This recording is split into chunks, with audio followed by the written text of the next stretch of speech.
You are now entering a doorway that was never meant to be found. A frequency between logic and fear, static and memory, truth and illusion. There is no time here, no map, only stories, each one a transmission from the edge of understanding and the boundary beyond. This is not a channel. This is not a dream. This is Mr. Zone. You're listening to Mr. Zone, where logic ends and shadows begin. Tonight's story is about a man who spent his life outrunning clocks, sprinting through meetings, measuring his worth in deadlines and missed dinners. But sometimes the past waits where you least expect it. At the end of an old county road, behind a gate no one has opened in decades, where the music of childhood still drifts on the evening air. It begins with a wrong turn and ends on a carousel that never stops. Evan Mercer was a man whose life lived by notifications, phone buzzing, calendar chiming, heart racing. He'd built a glittering career, big clients, bigger awards. But lately the noise in his head had no off switch. On a Friday evening drive to another weekend pitch, he missed a turn. A faded highway sign caught his eye. Wren Park, 4 miles, Wren Park. The name alone slowed his foot on the gas. It had been 25 years since he'd seen it. The county fairgrounds of his childhood. He hadn't planned a visit, but his hands steered before he could argue. The gravel road narrowed, trees crowding like old friends. The gate stood open, its arch of peeling letters still spelling every day as a holiday. Inside, silence. Booths sagged, colors bleached to dust. The Ferris wheel loomed like a skeleton, yet from the center came a low, lilting melody. Calliope pipes breathing through the dusk. Evan followed it and stopped. The carousel was alive. Lights chased themselves around the canopy. Horses pranced in perfect rhythm, paint chipped but proud, mirrors catching the dying sun. The brass pole gleamed as if polished an hour ago. A single attendant sat on the ticket stool, a boy of maybe 10, freckles bright against the evening.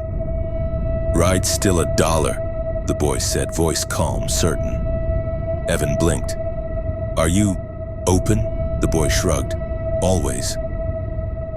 He almost laughed at himself, a grown man fishing for a crumpled bill. But the music pulled him forward. The white horse with the emerald saddle waited just as he remembered. He swung a leg over, the seat warm.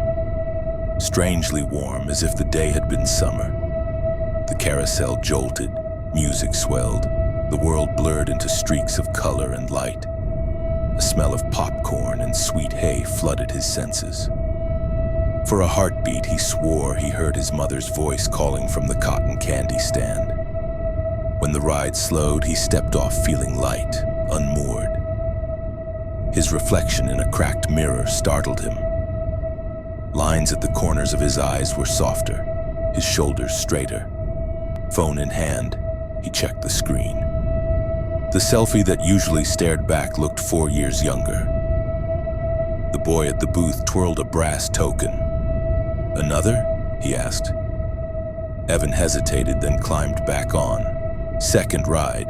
The air turned warmer still. He smelled fresh-cut grass, heard the crack of a Little League bat. A high, clear laugh, his own at age 12, rang above the music. When the carousel slowed again, his hair was a shade darker. His knees felt strong as they hadn't in a decade. "Still just $1, the boy said, eyes glinting like polished coin.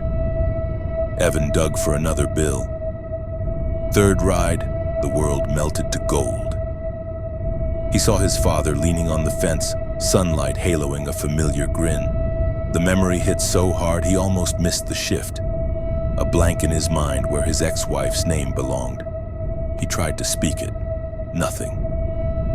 The carousel slowed. His phone refused to unlock, face recognition failing on the younger stranger staring back. Panic sparked. What's happening to me?" The boy only shrugged. "Every ride takes something. You pick what it gives, not what it takes."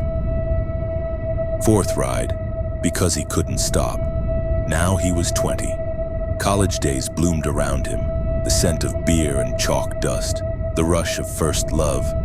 But memories unraveled like loose thread, clients' names, passwords, the street of his own apartment. He stumbled off, dizzy. I don't want this anymore." The boy's smile was gentle. "Then don't ride." But the carousel doesn't keep change. Behind the music, he heard something else, the faint, steady rhythm of a child's laughter. A smaller version of himself waved from a distant horse, eyes bright with a plea Evan couldn't ignore. The music swelled, beckoning with a sweetness sharp as sorrow. Evan stepped forward a moment and stopped. He thought of the friends he still half remembered, the life he had built through every scar and late night. He thought of the woman whose name he'd already lost, but whose smile might still live in some corner of his mind. He lowered his foot, turned away. A faint ache crept back into his knees, the familiar stiffness of 39 winters returning like a quiet truth.